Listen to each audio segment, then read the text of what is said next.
Good evening, everyone, and welcome to the joint candidate information session hosted by the lower tier municipalities in Dufferin County. This is the first of three sessions being offered. While we wait for everyone to join, I'll go over the agenda for the session. Tonight's session will run approximately an hour and a half to 2 hours and will include two presentations. Questions can be entered into the Q&A feature, and questions will be addressed following each presentation.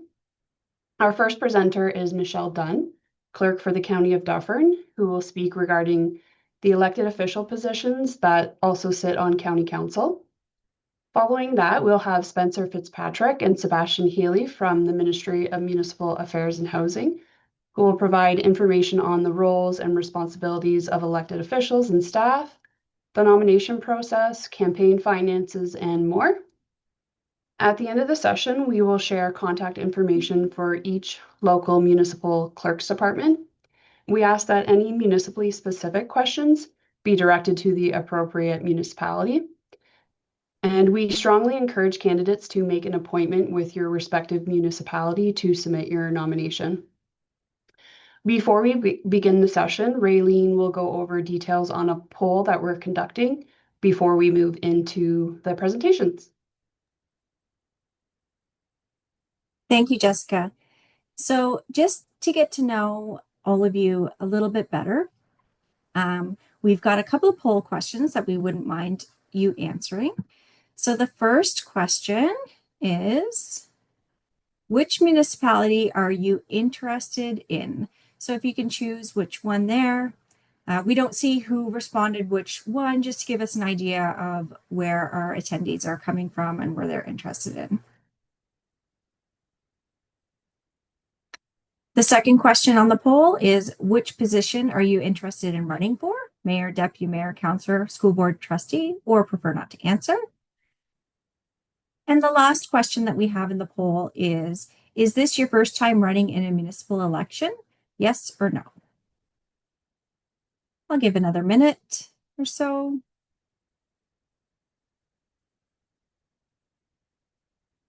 Give people time to answer. And then we'll share the results on the screen.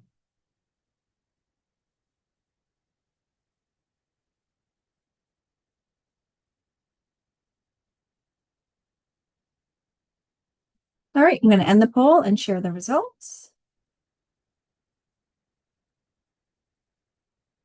So for municipalities interested in, Ace-Carriffraxis 1, Grand Valley 2, 2 for Mono, 1 for Mulmer, 4 for Orangeville. For positions interested, we've got 2 for mayor, 1 for deputy mayor, 6 for councillor, and 1 for prefer not to answer. And we have 5 people with their first time running in a municipal election, and 2 people are returning. So thank you for those insights. I'll turn it back over to Jessica. Great, thank you. And with that, I think we can turn it over to Michelle Dunn from the County of Dufferin.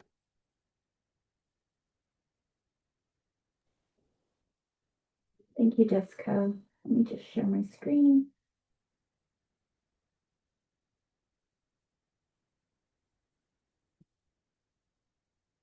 Is everyone able to see my screen? Not yet, Michelle. So, oh, really?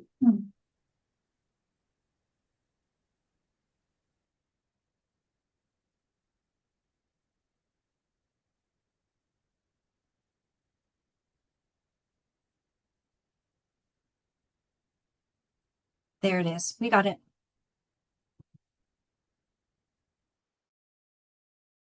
Sorry, now I'm having trouble unmuting. I'm very sorry, everyone.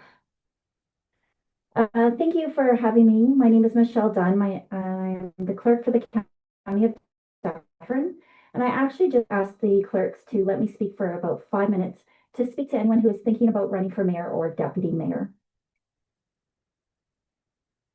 So as you know, the mayor or deputy mayor who is elected has a seat on county. The only election is for Ace-Carriffraxis, as they will only have the mayor sitting on county council, and I'll kind of explain that in a bit. So what I want to quickly go through is just the difference between local municipalities and Dufferin County, the differences in services, and what a county councilor does. So as we know, there are different types of municipalities within the province, and Dufferin County is an upper tier municipality. Anyone who is running for office is running at their local municipality, which is also called a lower tier, or I will also say local member municipality. It's all interchangeable. So the first part that Dufferin County is different from the local municipality is through governance. And the first difference is the composition. Now, this is done by an indirect election, which means it is comprised of the mayors and deputy mayors of our local member municipalities. East Fairfax is the only exception, and that is because there is a County of Dufferin Act that governs the composition of council. And within that act, it says that any municipalities that have over 2,500 electors has 2 members, but if a municipality doesn't meet that threshold, there's only 1. Therefore, East Fairfax is the only municipality within Dufferin County that has less than 2,500 electors. Now, the other difference is that it is not 1 vote per member as it is at the local level. At Dufferin County, they use a weighted vote. And the weighted vote is also set through the County of Dufferin Act. But formula. Now, I'm not going to get into the formula, but if anyone is interested, we can talk afterwards and we can go through how that is. However, every municipality has a minimum of 2 votes and no municipality can have a majority. So for example, East Fairfax, even though they only have 1 member, they do have 2 votes at the county table. The other difference at county council is that we have a warden instead of a mayor. So the warden is the head of council, and they are elected from within its membership by the membership. And starting next term is the warden will be the warden for 2-year terms. So that means on December 3rd, when they are sworn in, the warden elected at that meeting will be in place for 2 years. And this goes the same with the deputy warden, which is also a new position starting next term. So while there are some service deliveries by both the local municipality and Dufferin County, such as roads, planning, economic development initiatives, the county is primarily responsible for administering provincial programs such as Ontario Works, licensed childcare, community housing or social housing, long-term care homes, and paramedic service. Now, Dufferin County also provides with services, museum and archives services for all member municipalities with the exception of Orangeville and Amaranth. So as a county councillor, these are programs and services you'll be making decisions on and be advocating for. So as a member of county council, you will be on a 15-member council. And while you are there to represent your municipality, you must also come to look from a regional perspective. The decisions and policies that are made at the county council table make an impact at all residents of Dufferin County. And this must be in your thought process when making these decisions. So being a county councillor, you are expected to attend 2 council meetings a month, and they are held on the 2nd and 4th Thursday in Orangeville at the Dufferin County Municipal Offices. Now, most meetings are hybrid, but there will be times when in-person meetings are mandatory. Agendas are circulated on the Friday prior to the meeting to allow time to read through the material and be prepared for the meeting. And as always, there will be times where additional meetings or training sessions will be scheduled, and as staff, we will try to give you as much notice for these. So if any of this sounds interesting to anyone who isn't running for mayor or deputy mayor, the Municipal Act allows for an alternate to be appointed. So if you're a member of council, your mayor or deputy mayor is not able to attend a county council meeting, if your council has appointed you, you are able to attend in their place. And if that is the case, that you were appointed for the full 4-year term. All packages of agendas and minutes and reports are sent to all of our alternates, just in case they have to attend in place of the mayor or deputy mayor. And that is it from me. I know this was very quick. This was very high level. So if anyone would like to chat more or is more interested in Dufferin County or what it's like to be a counselor, just reach out to my team and we can provide more information. We can be reached at clerk@dufferincounty.ca. Thank you, and I wish you all the best.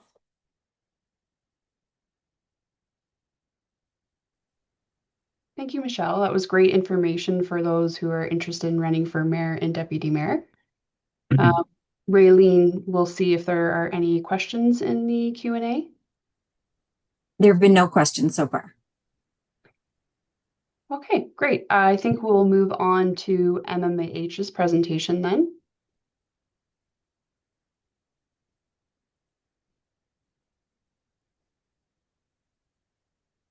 Yeah, good afternoon, everyone.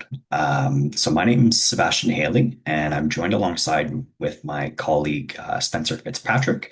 We're both from the Ministry of Municipal Affairs and Housing.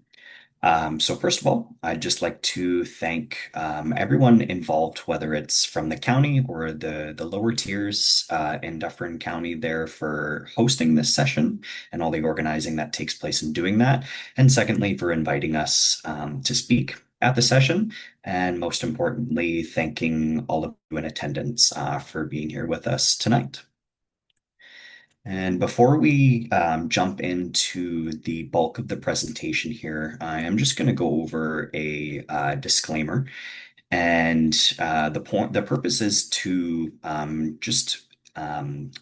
amplify the fact that these slides are meant to be a summary of some of the sections and ultimately should not be relied on for legal or official purposes.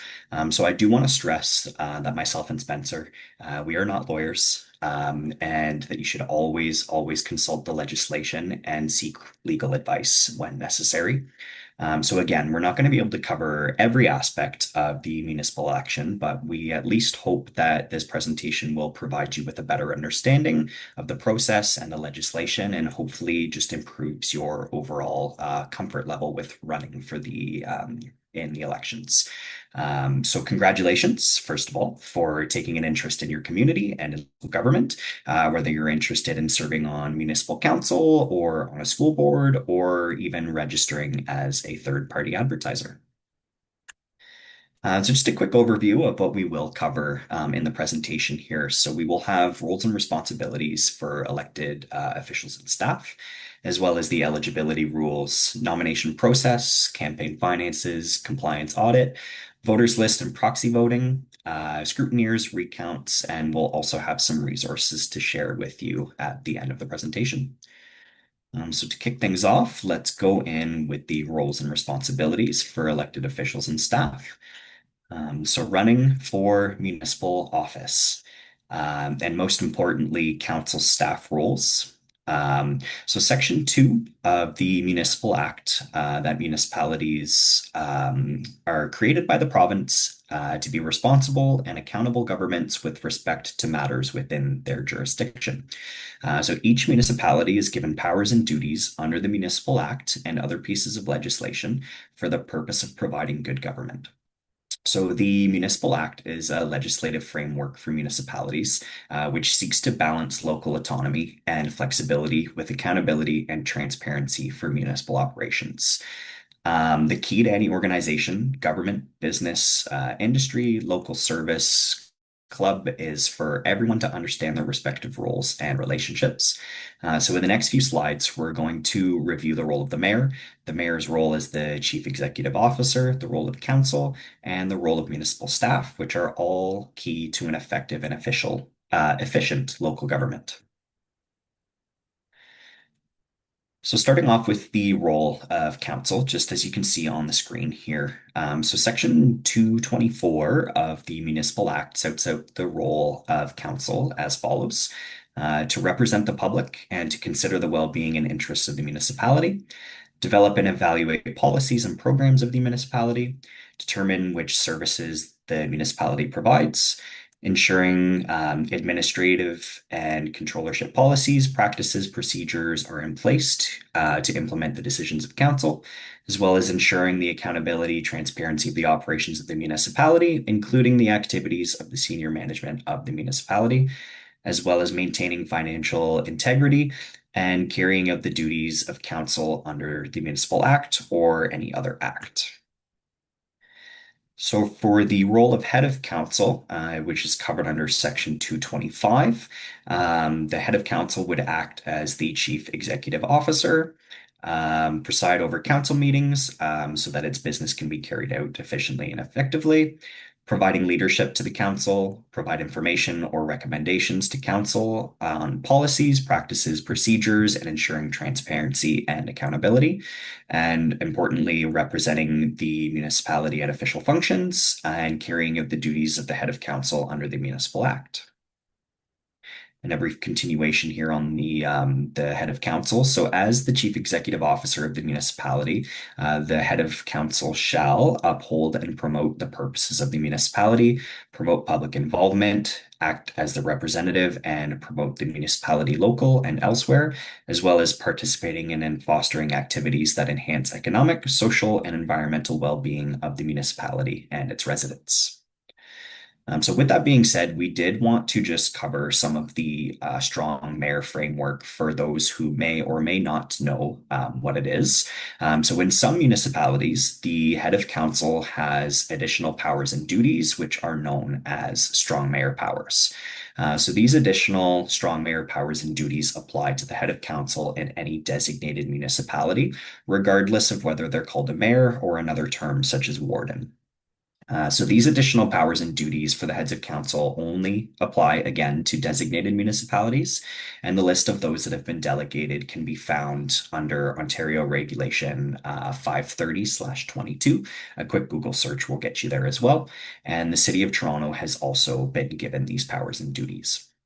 So some strong mayor powers are related to provincial priorities identified in the regulation under the Municipal Act and the City of Toronto Act, which are to build 1.5 million new residential units by December 31st, 2031, and to construct and maintain infrastructure to support housing, including transit, roads, utility, and servicing. And on the screen here, you can see the summary of the powers and duties that a strong mayor would have. So number one would be directing municipal staff to do certain things related to their additional powers and duties. Number two would be to choose and appoint the municipality's chief administrative officer or CAO. Number four, creating committees of council, assigning their functions, appointing chairs and vice chairs of those committees, and also appointing the chairs and vice chairs of prescribed local boards. Number six being bring forward matters for council consideration if the head of council is of the opinion that considering the matter could potentially advance a provincial priority. Number seven would be proposing certain municipal bylaws. If the head of council, again, is of the opinion that the bylaw could potentially advance a provincial priority. Council can pass these bylaws if there's a more majority of 1/3 council member vote in favor. They would also be able to veto certain bylaws if the head of council is, again, of the opinion that parts or all of the bylaw would potentially interfere with a provincial priority. And number nine being that they can propose the municipal budget, which is, again, subject to council amendments and a separate mayoral veto vote and a council override process. And just a little bit, just a brief note on the strong mayor powers. So we will be offering council orientation as well, which will cover the strong mayor powers a little bit more in depth in the fall, once the elections are over and we have our elected officials. And then just moving on to the next slide there. So for the role of council, the next few slides is going to provide a bit more information on each of the roles of council as described in the Councillor's Guide. And throughout the presentation, you'll hear me reference, candidate's guide, counselor's guides, and multiple forms such as, form 1, 2, 3, 4 and onwards. All of this documentation is available online, and we will reference it several times throughout the presentation, but we strongly encourage that you become familiar with the voter's guide and the counselor's guide and the candidate's guide, and most importantly, the Municipal Act and the Municipal Elections Act. So getting into the representative role, in your role as a representative, you were elected by your constituents to represent their views when dealing with issues that come before council. However, your constituents may have many views and opinions, and you cannot represent all of them all of the time. So, for many issues, you will have to consider a variety of opposing interests and make decisions that may not be popular with everyone.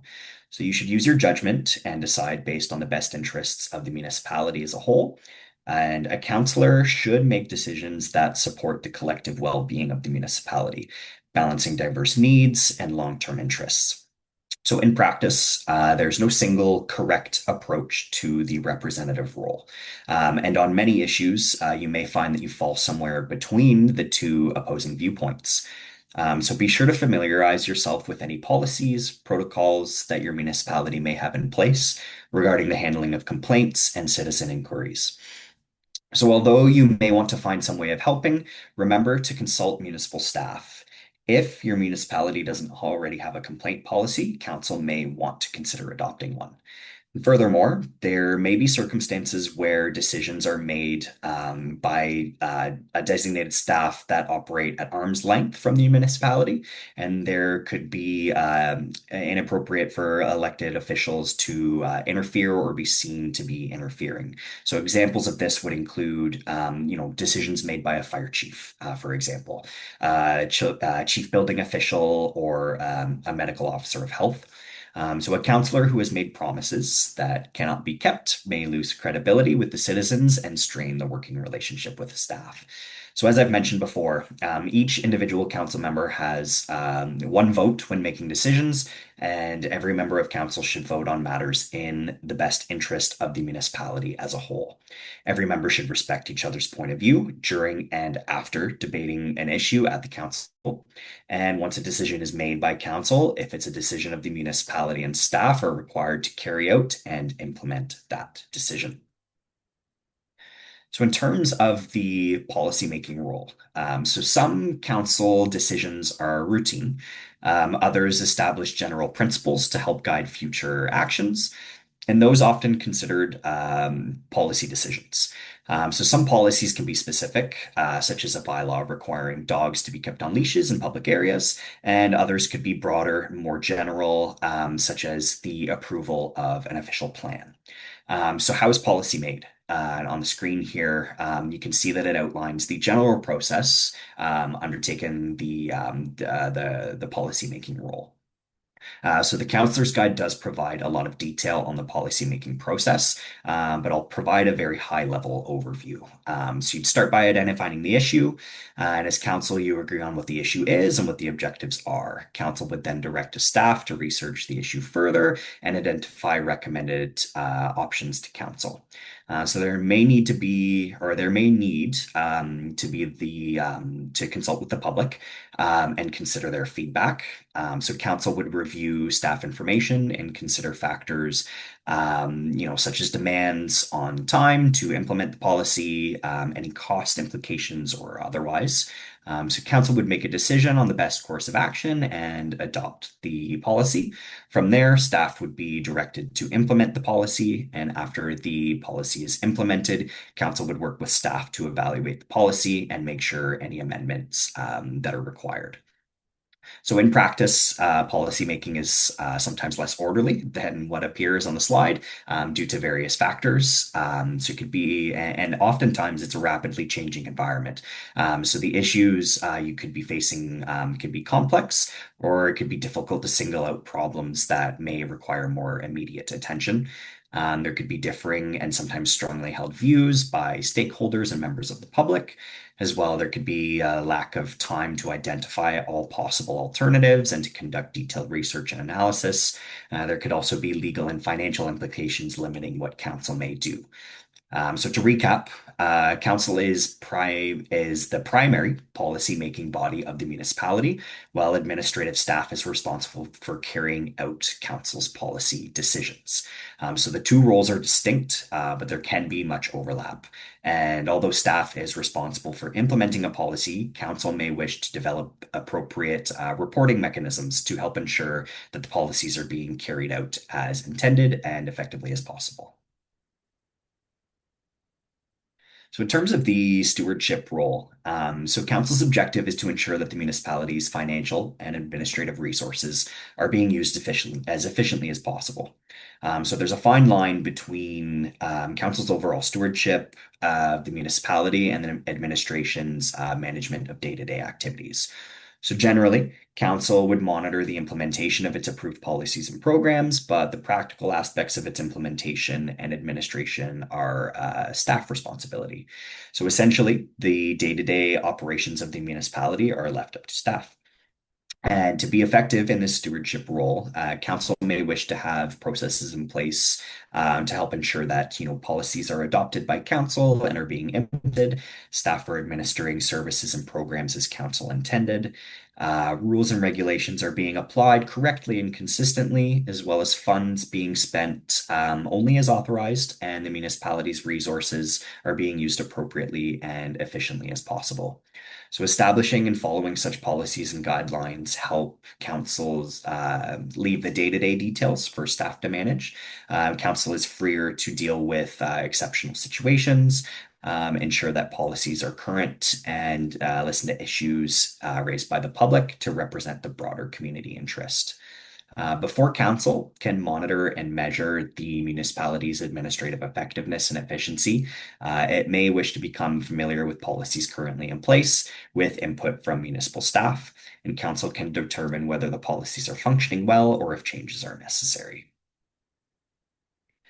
And in terms of the role of the Chief Administrative Officer, which is further covered under Section 229 of the Municipal Act, so the CAO is responsible for exercising general control and management of the affairs of the municipality for the purpose of ensuring the efficient and effective operation of the municipality and performing such other duties as are designated by the municipality. So to help understand the role of the CAO in a municipality, you can picture an hourglass where council is at one end and all municipal staff and department heads are at the other, and the CAO is kind of in the middle. And hopefully that helps paint a quick little brief picture of the role of a CAO. So for officers and staff, it's covered under Section 227 of the Municipal Act.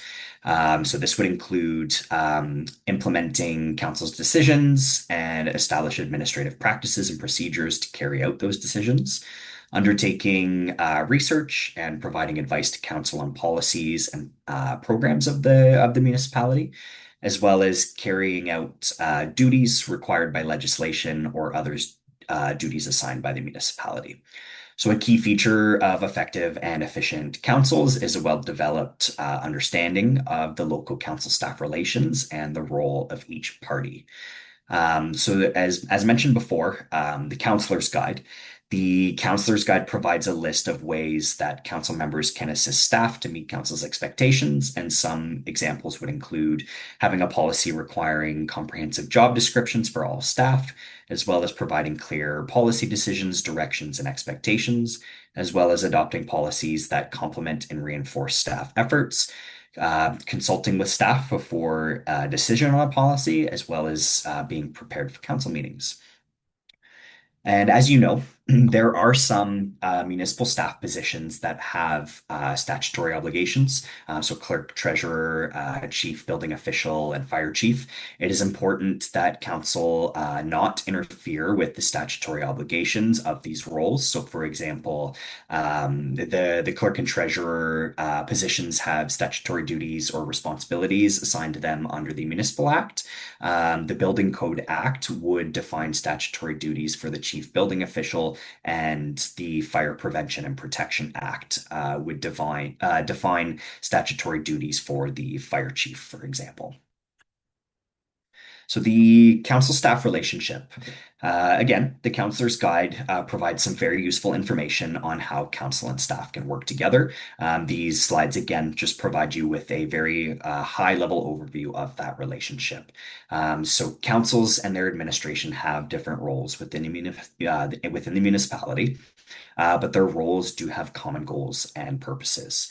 So in general, it's the role of the elected council to represent the community and set the direction and the policy for the municipality, as well as its role of the staff to manage people and resources to achieve council's vision.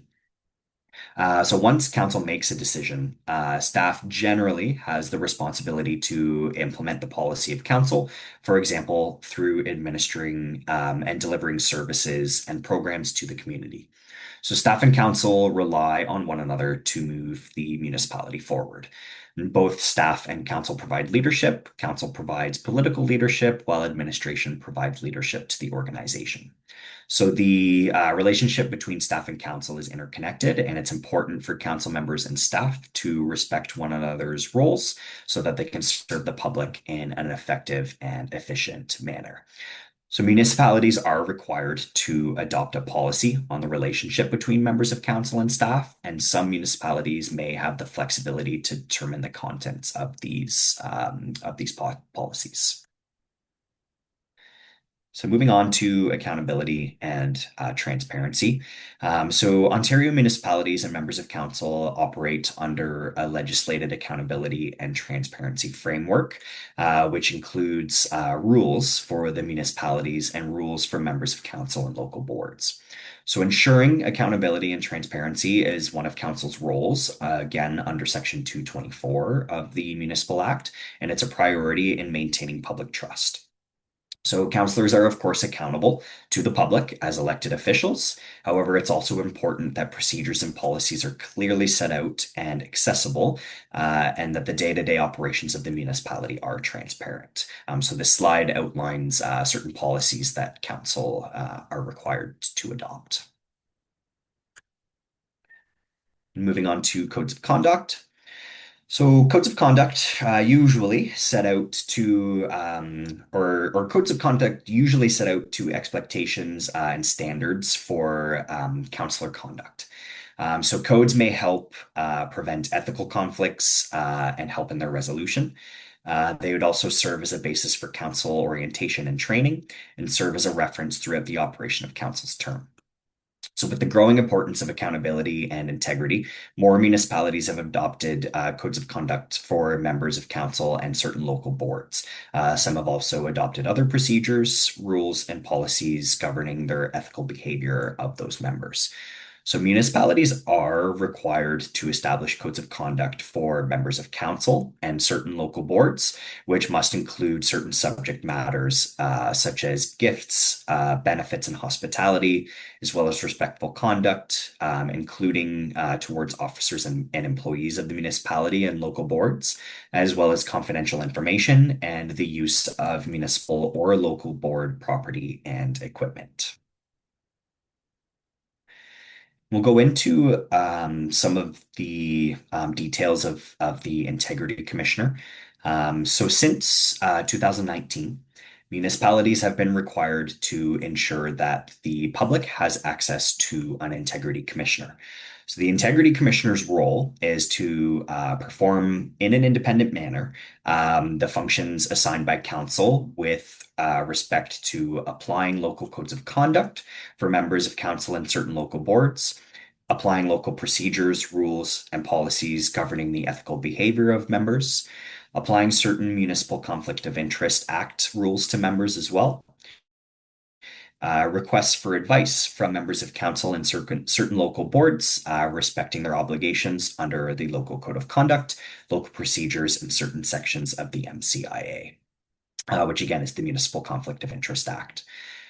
So the commissioner's functions also include conducting inquiries into requests from council or a local board or a member of council or a board or a member of the public about whether a member of council or a local board has contravened the applicable code of conduct.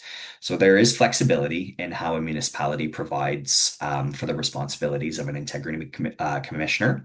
So a municipality can consider possibilities such as appointing its own integrity commissioner, assigning all mandatory responsibilities to that commissioner, as well as appointing its own integrity commissioner and assigning some of the mandatory responsibilities to that integrity commissioner.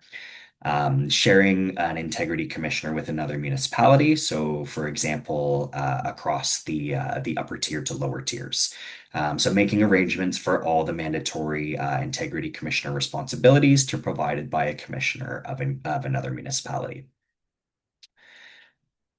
And moving on to accountability officers.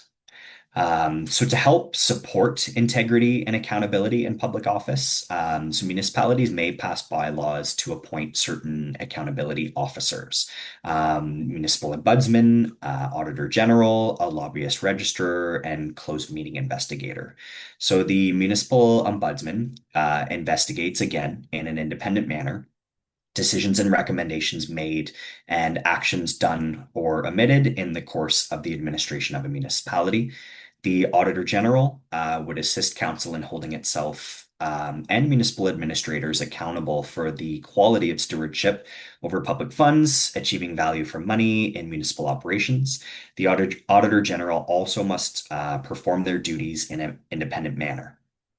So a lobbyist registrar performs in an independent manner, again, the functions assigned by the municipality with respect to the lobbyist registry, such as establishing a code of conduct for lobbyists and prohibiting former public office holders from lobbying for a specific period of time. And a closed meeting investigator investigates again in an independent manner complaints about closed meetings. And should a municipality not appoint an investigator, the Ontario Ombudsman is the closed meeting investigator by default for that municipality. So just going into a bit more about the Ontario Ombudsman. So they have a role with respect to municipalities, and this role builds on the local accountability and transparency framework under the Municipal Act. So this role is in addition to the Ontario Ombudsman role of the default meeting investigator for municipalities. The Ombudsman supports transparency in government and may recommend improvements. The Ombudsman may investigate municipalities when a complaint is received or on the Ombudsman's own initiative. So although the Ontario Ombudsman may investigate, they cannot compel municipalities to take action. The Ombudsman may make recommendations to council and the municipality as part of their report, but it's up to the municipality whether and how to address any recommendations made by the Ombudsman. So it's up to the Ombudsman how to respond to complaints. So for example, the Ontario Ombudsman's practice is to investigate complaints made to the local integrity officers only after the local complaint processes are completed, whether that's a bylaw complaint or reporting an issue on the council's website and otherwise. So the Ontario Ombudsman does not replace locally established complaint mechanisms or act as an integrity commissioner for municipalities. Local integrity officers and municipal codes of conduct are important and part of Ontario's local accountability framework. And certain local boards, for example, police services, may be exempted from the Ontario Ombudsman's oversight. And for more information on this, please do see Ontario Regulation 114/15 under the Ombudsman Act. And for more information on the Ontario Ombudsman, including its processes, please see the Ombudsman Act and the Ontario Ombudsman's website. And moving on in terms of privacy and confidentiality. So personal privacy and other confidentiality issues are an important practical and legal consideration for municipal councillors and staff. So the Municipal Freedom of Information and Protection of Privacy Act is the primary statute for privacy and confidentiality. So it sets out rules for collection, use, and disclosure of personal information. According to these rules, counselors and staff in most circumstances protect personal privacy and only collect, use, and disclose personal information in accordance with those rules. So, for example, depending on the circumstances, counselors and staff may not be authorized to obtain personal information in the course of their duties. This might mean that at times counselor could not obtain this kind of information from staff.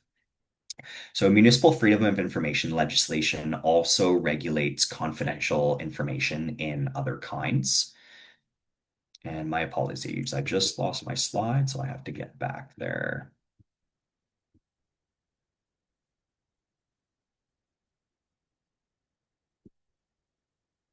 Yes. So again, so municipal freedom of information legislation also regulates confidential information in other kinds. So in addition to personal information as well. So other laws, including local bylaws, also regulate personal and other kinds of confidential information. And counselors who may have received personal or other confidential information in the course of their duties will also have related responsibilities. Such as protecting and safeguarding the information, and counselors may wish to check with their municipal staff about appropriate measures and the municipality's practices. So, for example, providing a physical security of records to help prevent unauthorized disclosure or loss of confidential information. So, in terms of the role of the school board trustee, so the Education Act creates four different kinds of school boards. So one being the English language district school boards to govern the provision of elementary and secondary English language institutions in schools, or sorry, instruction in schools other than Roman Catholic separate schools. So two would be English language separate district school boards. Three would be the French language public district school boards, and four being the French language separate district school boards. So school trustees are members of the local of the school board, and they're locally elected representatives of the public, and they are the community's advocate for public education. So only the board, not an individual trustee, has the authority to make decisions or take action. A trustee is often the first point of contact for parents and community members who have questions or concerns about their local school board. And candidates should contact the applicable school board for further information about duties and other commitments. So the role of a school board trustee is to establish policy direction, as well as participate in making decisions that benefit the entire school board while representing the interests of constituents.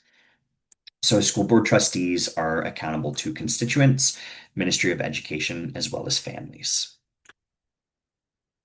And moving into eligibility rules.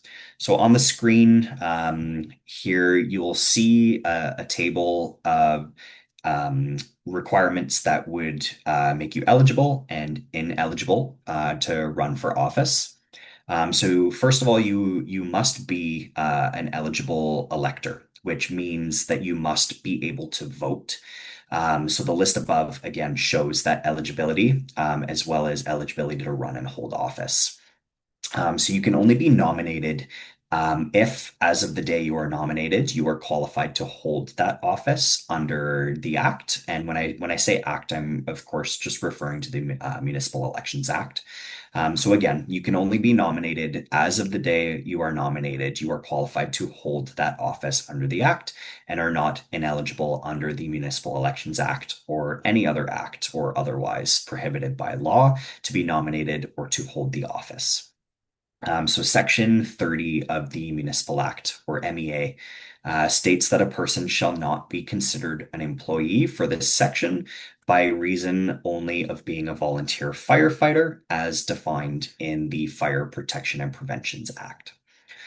So, an employee of a municipality who wants to run for an office in a different municipality, for example, they wouldn't have to take a leave of absence or resign. But if a municipal employee wishes to run for office on that municipality's council, they must take a leave of absence before filing their nomination form. And this is further covered under Section 30 of the Municipal Elections Act, which states, so if elected, he or she shall be deemed resigned from the employment immediately before making the declaration of office. But again, an employee from a municipality who wants to run for an office of a different municipality wouldn't have to take that leave of absence. And moving over to school board trustee eligibility and ineligibility. So again, on the screen, you can see a list of what would make you eligible or ineligible. And again, questions about school board eligibility should be directed to the school board secretary. But it's important to note that if you are an employee of any school board and you wish to run for a trustee position on any school board in the province, you must take an unpaid leave of absence before you file your nomination form. And if elected, you must resign from your job. So you cannot work for a school board and be a trustee in Ontario at the same time. So the following people are disqualified from being elected as a school trustee, and that would be, again, you cannot be a clerk, deputy clerk, treasurer, deputy treasurer of a municipality within the jurisdiction of the board. Any person not eligible to vote in the municipality, an employee of a school board, unless they take an unpaid leave of absence.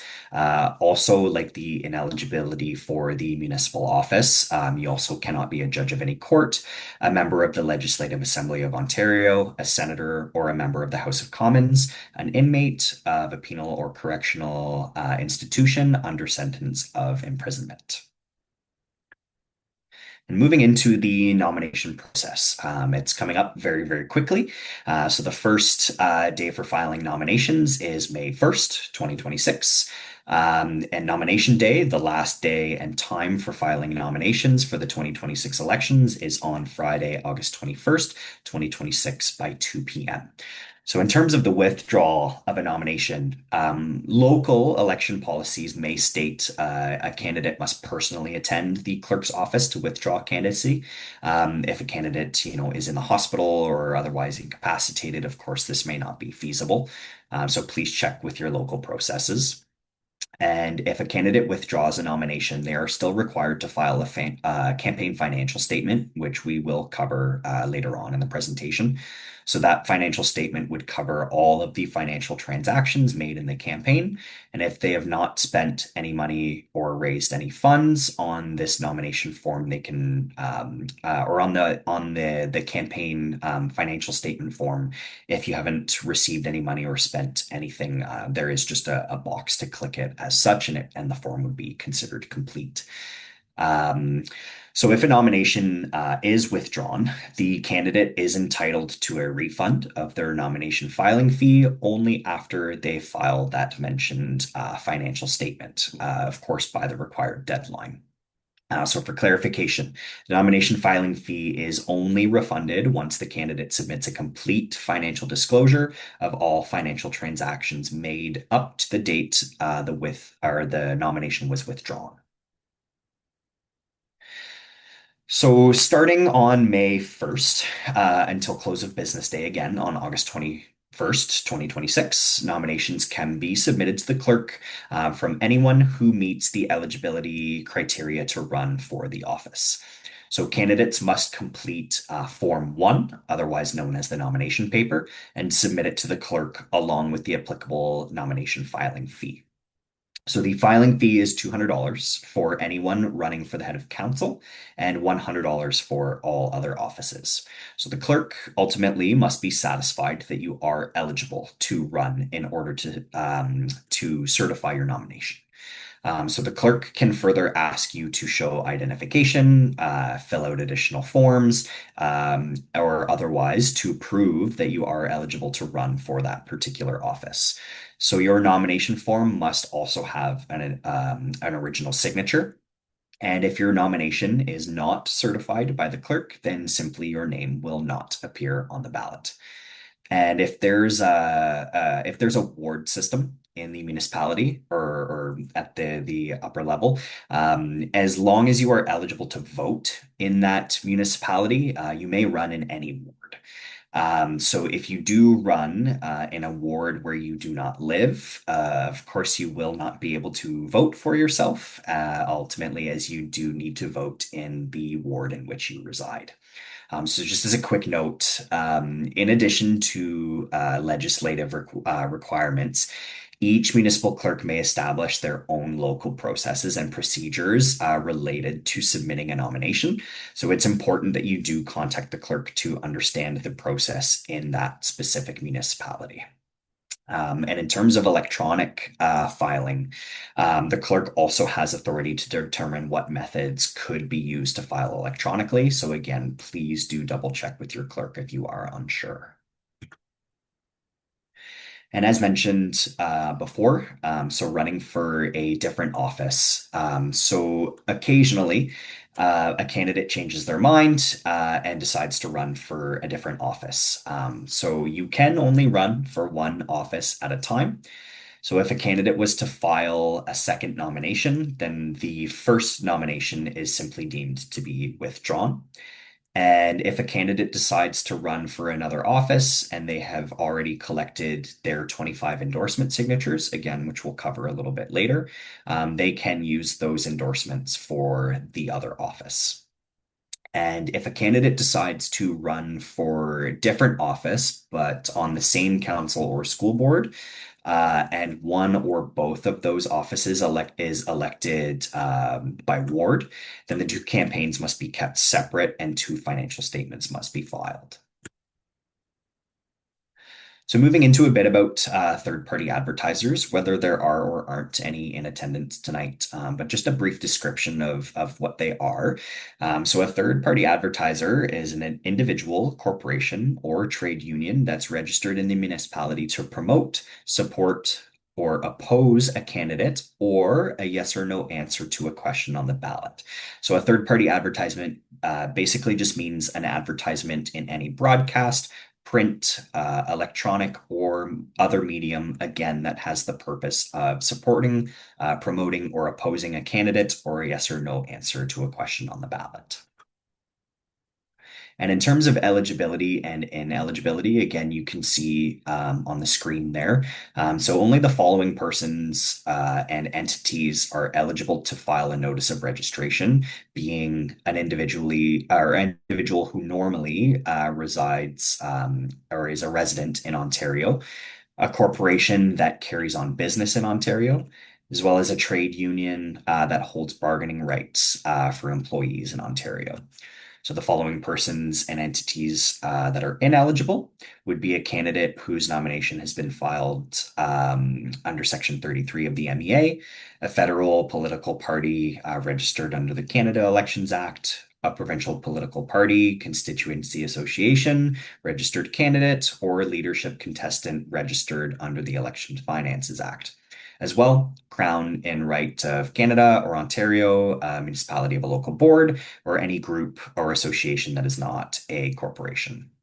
And regarding item 5, so this would include groups like associations and clubs that are not incorporated. And moving back to that 25 signature requirement for the nomination process. So municipal council candidates are required to obtain 25 nomination signatures on Form 2.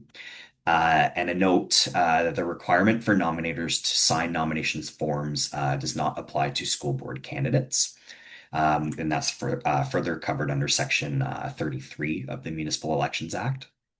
Nominators can nominate more than one candidate, and you are not required to vote for the candidate that you nominate. So nominators must meet the eligibility requirements of a municipal elector. at the time they sign a nomination form. So in a ward system, the nominator can be anyone who is eligible to vote in the municipality, not just the ward. And both the clerk and the candidate are entitled to rely upon the information provided by the nominator. If the nominator did not meet the eligibility requirements when they signed the document, then they could be held accountable under the penalty section of the Municipal Elections Act. And just as a quick note, if the candidate wishes, they can provide more than 25 signatures, just as long as there are at least those 25 signatures. And also to remember that even if electronic filing is permitted, you are at least still required to obtain those 25 original signatures endorsing the nomination. So registration of a third-party advertiser. Individuals, corporations, and trade unions, again, may register to be third-party advertisers, and there's no registration fee as such. So a third-party advertiser would register with the clerk at the local municipality, and it's further covered under Section 88.6 under the MEA.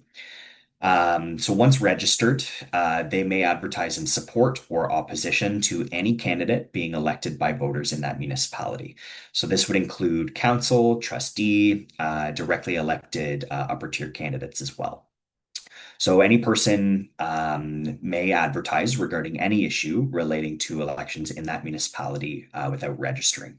And to advertise regarding questions on the ballot, it will require registration as a third-party advertiser.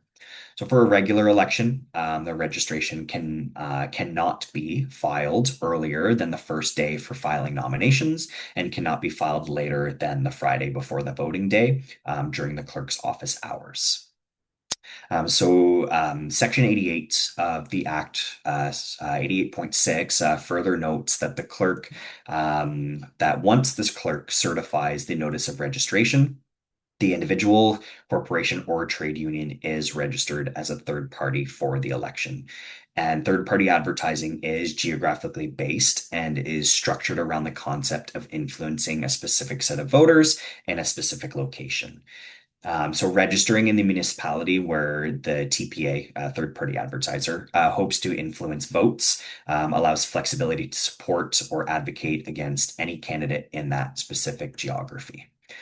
So if an individual wants to influence voters in more than one municipality, for example, over multiple municipalities covered in a specific school board, trustee election, he or she would have to register in each of the three municipalities and conduct their activities as three separate campaigns. And this is, again, further covered in Section 88.6 and .7 of the MEA. So in terms of withdrawn a registration as a third-party advertiser, the TPA's registration is deemed to be withdrawn if they file a nomination, of course. So this means that their advertising campaign would automatically end the day they file their nomination. And if a corporation or trade union is registered as a TPA, it would not be affected by a person filing on nomination, as the person would not be the same entity. So a TPA and a candidate would need to be careful to distance their activities, as third-party advertising may not take place under the direction of a candidate. So the existing campaign finance rules would not change. Finances relating to a third-party advertising campaign cannot be transferred to a candidate's campaign, and a third-party advertiser who withdraws and closes their campaign cannot transfer that campaign to someone else. And to maintain financial transparency around third-party advertising campaigns, the financial statements of advertisers who end their campaign early should reflect their finances as of the day their campaign ended. And the registration for third-party advertisers, again, runs until the Friday before voting day, in which case this year would be October 23rd, 2026, or the last day that the clerk's office is open before voting day in a by-election. So with that, I will now pass it over to Spencer to get into some campaign finances. Okay, thanks, Sebastian. I hope everybody can hear me okay. So we are going to jump into campaign finances, everybody's favorite part of running the campaign. I would say just generally, this is probably, in my view anyway, one of the more important pieces of the presentation. Certainly when it comes to nominations, you make sure you're eligible, you fill out that nomination form, get your 25 signatures, file it with the clerk. You're registered, you're ready to go. But it's important to be aware of those campaign finance rules because throughout the campaign, you might be spending or raising money, and you are going to have to report on that at the end of your campaign. I would say kind of just the general theme you're going to notice through this part of the presentation, this section for campaign finances, is record keeping. It's going to be really important, critical to maintain those, accurate records throughout your campaign, because it is going to mean that when you get to the end of the campaign and you're filing your financial statement, you can just do that very easily, very quickly, and won't run into any issues. Now, this isn't to, discourage anybody from running for council. I don't think the rules are too onerous necessarily. It's just important to be aware of what they are. And again, keep organized, keep those good records because it really will help as you move through the campaign.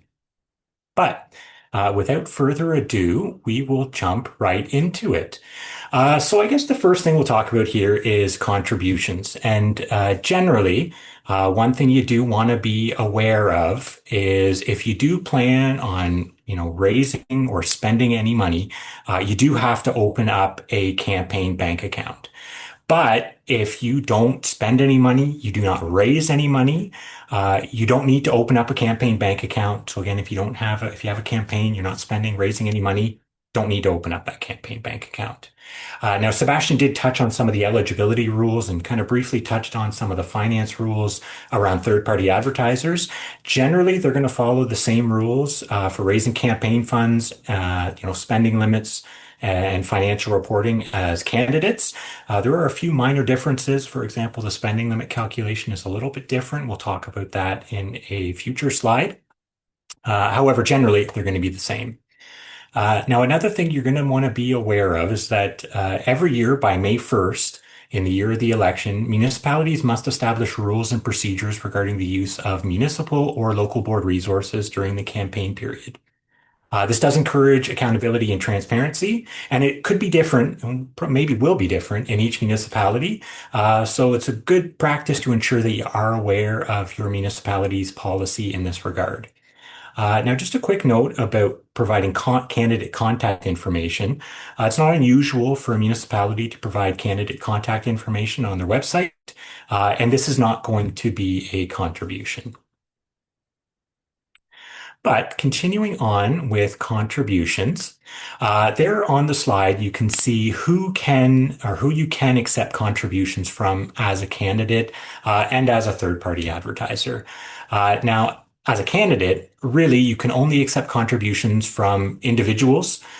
So individuals who are normally resident in Ontario or from yourself or your spouse. Now, contributions from yourself as a candidate or your spouse are considered to have come from the same person and will count against the self-contribution limit, which we will talk about here in a future slide. Now, there is a note there at the bottom of the slide about determining how corporations are determined to be one contributor, which is only going to be important if you were a third-party advertiser, because as a candidate, you can't accept contributions from a corporation. Continuing on with contributions, though, one thing you may want to know is that when it comes to volunteers, the value of services provided by volunteers is generally not considered to be a contribution, with kind of one big exception there. If it is a professional, so maybe an accountant or a lawyer, if they are volunteering to provide services for which they would normally be paid, the market value of the service must be recorded as a contribution and then is considered a campaign expense. Now, as I mentioned on the previous slide, of course, corporations and trade unions are not eligible to contribute to an individual candidate's campaign, although they can participate in the election as a third-party advertiser or make contributions to third-party advertising campaigns. Now, campaign contributions, though, we've kind of talked about them now for a few slides, but what are they exactly? So campaign contributions are going to be any monies, goods, or services given to you as the candidate for your election campaign, or given and accepted by another person who is going to be acting under your direction. Now, when it comes to cash contributions, you can only accept cash contributions up to $25. If somebody wants to contribute more than $25, of course, that's fine, but they must be made by check, maybe a money order, or by some other method that's clearly showing where the funds are coming from. Now, for fundraising functions, those are going to be any events or activities held, on your behalf or by yourself as a candidate, whose primary purpose is going to be the raising of money for your campaign. Now, the price of admission for any fundraising function is considered a campaign contribution, and a receipt must be issued for the full amount. Now, that was the first reference to a receipt there at this part of the presentation. If we think back to my mention about record keeping requirements, receipts are part of that, and receipts are really critical pieces throughout your campaign. So make sure you are issuing receipts, because you do need to issue a receipt for every contribution. And it might be good practice that those receipts contain the name and address of the contributor, of course, the amount they've contributed, and the date they've made that contribution. So contribution limits, though. So how much, could any one person donate to your campaign? So there is a limit to contributions to any one candidate or third-party advertiser, because again, the rules are generally the same. And that contribution limit to any one candidate is $1,200. So that's $1,200. There is also an aggregate total.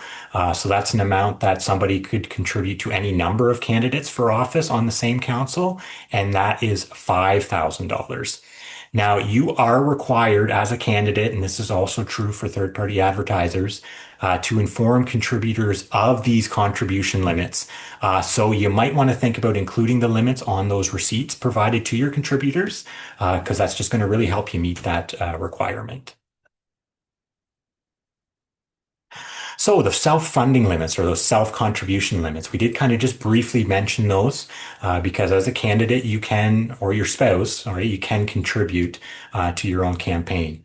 Now, the self-funding limit for municipal council candidates is done by a calculation, and it is based on the number of electors voting for the office, up to a maximum of $25,000 per candidate.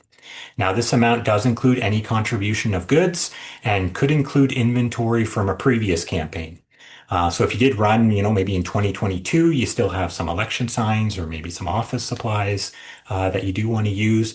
You can use those. However, they would be a contribution to your campaign, a self-contribution, and we will touch on those in a future slide. Now, the formula, though, for calculating that limit, it's based on the office you're running for. So for a head of council, it's $7,500. So that's $7,500 plus 20 cents per elector for the head of council. And then for all other council offices, it's going to be $5,000 plus 20 cents per elector.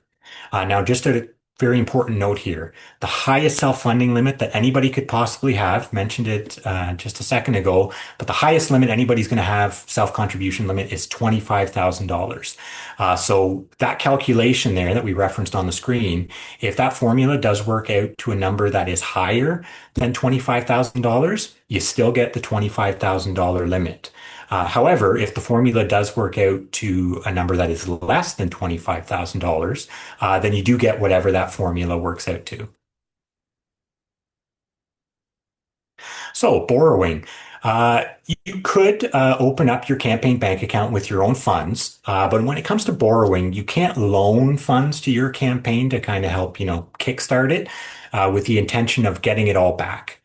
The only way you can reclaim this, startup amount is if after the campaign election period ends, prior to filing your financial statement, if you notice you do have a campaign surplus, and we'll talk about those at the end of the finance section here. If you do see you have a campaign surplus, you can refund any contributions that you or your spouse made from that surplus.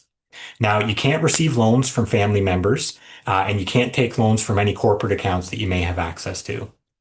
if you do get a loan from a bank, it isn't considered to be campaign income, and paying it back is not a campaign expense. But if you or your spouse guarantee the loan and the campaign does not repay all of it, the remaining balance is considered to be a contribution, since as the guarantor, you're basically providing that the campaign does have the means to repay the loan. Now, if you do run into this situation, do keep in mind that contribution limit, self-contribution limit, for you and your spouse, if you are borrowing funds for the campaign. Now, finally, when it does come to borrowing, any interest that you're paying on that loan, that your campaign is paying on the loan, is a campaign expense and would have to be recorded as such. So campaign expenses, kind of referenced those a few times in the last slide. What does constitute an expense? So for the purposes of the Municipal Elections Act, just generally, it's there on the slide, the following are considered campaign expenses. So that's going to be costs incurred for goods or services by or under the direction of a candidate wholly or partly for use in their election campaign are considered expenses. This is further broken down in section 88.19, subsection 3 of the Municipal Elections Act, which outlines 10 different items that constitute an expense.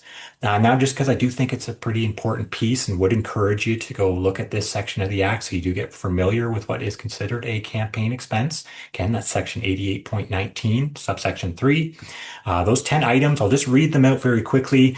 It's legislation, so I admit it's not the most engaging or exciting piece of reading you'll probably do, but I think it's important.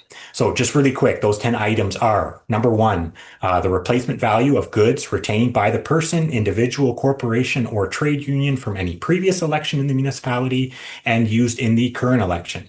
Number 2, the value of contributions of goods and services. Number 3, audit and accounting fees. Number 4, interest on loans, which is covered under section 88.17. Number 5, the cost of holding fundraising functions. Number 6, the cost of holding parties and making other expressions of appreciation after the close of voting. Number 7, for a candidate, expenses relating to a recount or a proceeding under section 83. Section 83 is the controverted election section. Number 8, expenses relating to a compliance audit.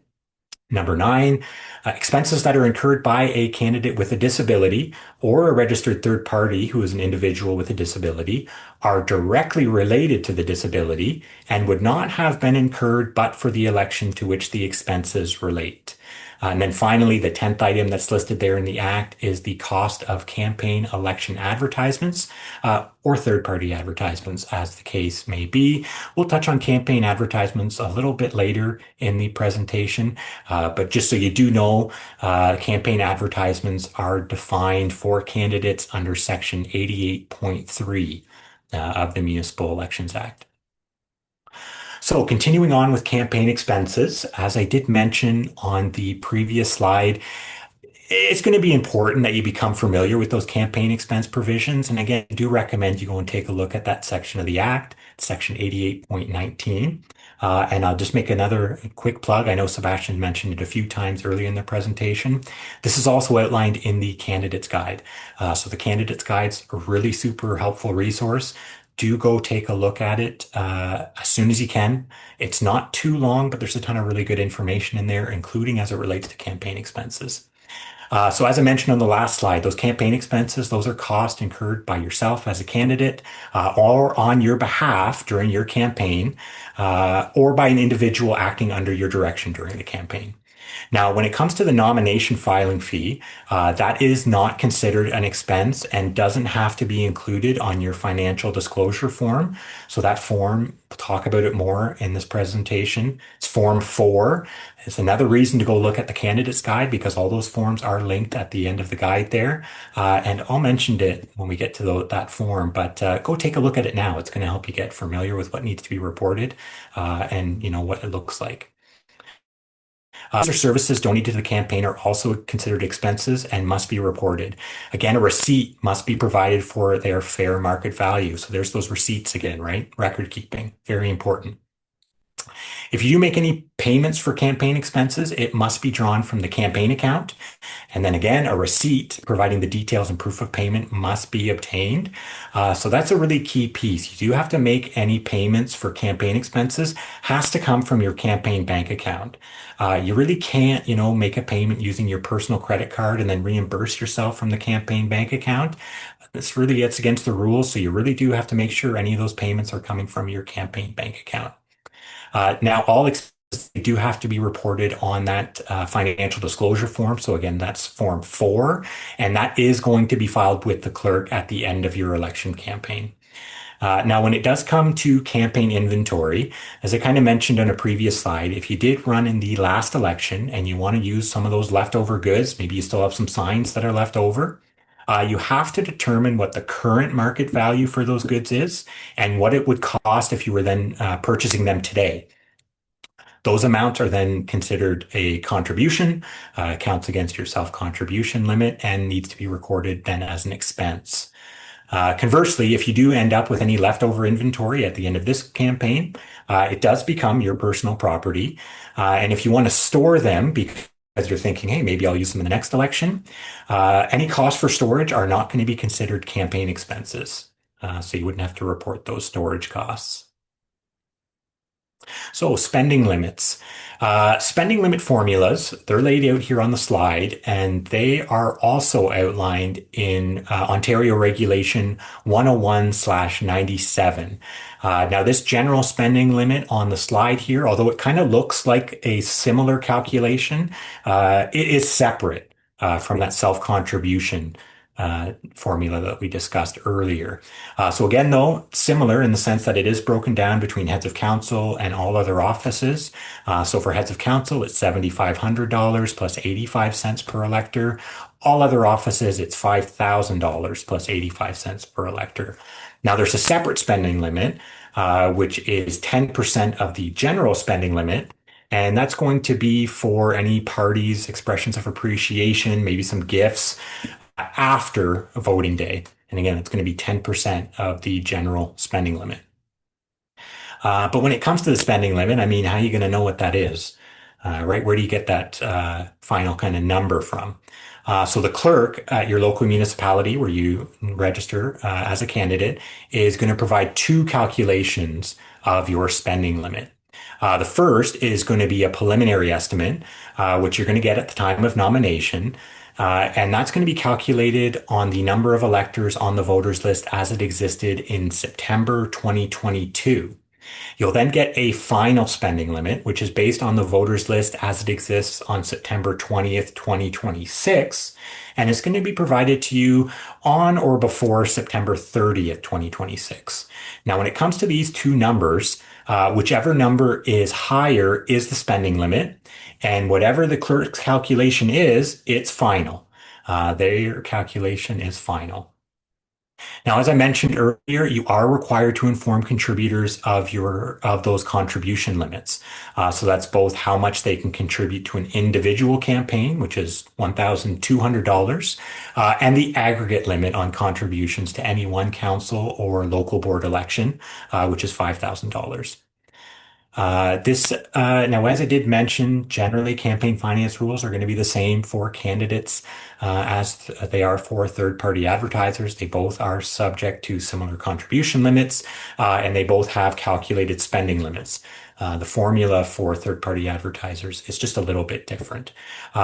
These campaign finance rules between candidates, third-party advertisers also includes financial filing requirements, which does include any requests for extensions, and those record-keeping requirements, which again, really key piece. So there are some expenses, though, that aren't subject to the spending limits that we just talked about. Most expenses are going to be subject to those spending limits, but those ones listed here on the slide aren't. Now, when it comes to fundraising functions, those are exempt from the campaign spending limit, but in order to qualify as a fundraising function, that event must have the raising of money as its primary purpose. So if you're just at a campaign event and there's just, kind of some incidental fundraising taking place, it doesn't qualify as a fundraising function because it's not really the primary purpose of that campaign event. Similarly, if you distribute a brochure, it's promoting awareness of your campaign and it contains contact information where somebody could make campaign contributions. That also doesn't qualify as a fundraising function. So it would still be considered an expense for the campaign. So as I mentioned, third-party advertisers also have, this spending limit calculation, and they have that similar, two spending limits. The general spending limit and then that separate spending limit related to any parties or expressions of appreciation after the close of voting. The difference between, candidates and third-party advertisers is just the calculation. So for third-party advertisers, it's $5,000 plus 5 cents per elector, up to a maximum of $25,000. So this formula, of course, is based on the number of electors entitled to vote in an election in the municipality. And similar to the candidate's spending limit formula is also outlined in Ontario Regulation 101/97. So that's a busy regulation, that one. So some campaign finance rules. The campaign finance rules that you want to be aware of, they are found in the Municipal Elections Act on these sections that are noted on the slides, or on the slide, pardon me. So for candidates, that's going to be sections 88.8 to 88.11, and then again from 88.15 to 88.20. This and the next several slides are going to walk you through some of those campaign finance rules. Now, if you are registering as a candidate, it's going to be really important that you are fully aware of the responsibilities regarding election spending and accepting campaign contributions. Now, when it comes to just campaign finances generally, a question we do get every single election is whether there is a requirement for a candidate to have a chief financial officer. The answer is no. You can certainly take care of this yourself. You just need to stay organized. That's going to be the key piece. So again, do suggest that you familiarize yourself with the sections of the Municipal Elections Act that are noted here on the slide, as well as the financial statement that you are required to file. So that's going to be Form 4 for candidates, and you are required to file that even if you didn't spend or raise any money. By getting familiar with these sections in the Municipal Elections Act, it's going to help guide you in keeping your records organized, and also, let you know how they have to be reported on that campaign financial statement, which is also another good reason why you want to look at that financial statement, maybe now, because it's going to help you keep, aware of what needs to be reported on.